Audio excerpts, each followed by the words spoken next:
Yo guys, what's going on? I'm Tim for The Real Sports Talk. You can hit me up on Twitter at CashKelly_TRST. You can also like The Real Sports Talk on Facebook. And also, if you're watching this show on another channel or anything, you can find us at youtube.com/Mr. Kelstar.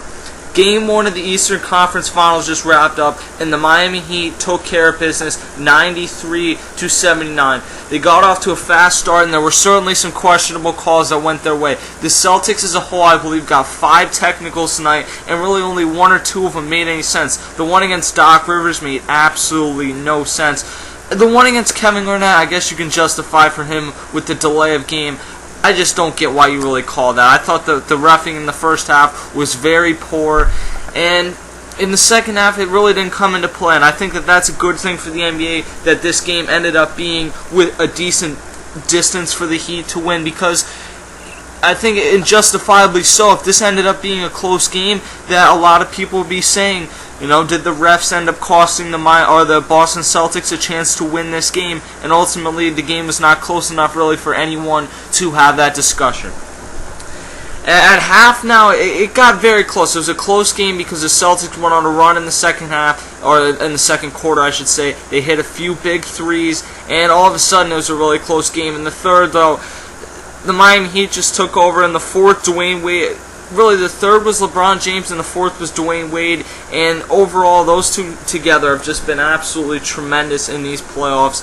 Their backs against the wall, and they mentioned this late in the broadcast against the Indiana Pacers, and since then, with pretty much the world against them, the Miami Heat have absolutely taken off, led by Dwayne Wade and LeBron James. And then tonight you got some great contributions from a few guys, but especially Mike Miller, who got in some foul trouble, so wasn't able to give a huge contribution, but 8 points and 3 rebounds, you'll take that from him. 2 of those rebounds offensively, and then also getting the contribution from Shane Battier defensively, had 8 points offensively, 6 rebounds, 2 assists, 2 blocks.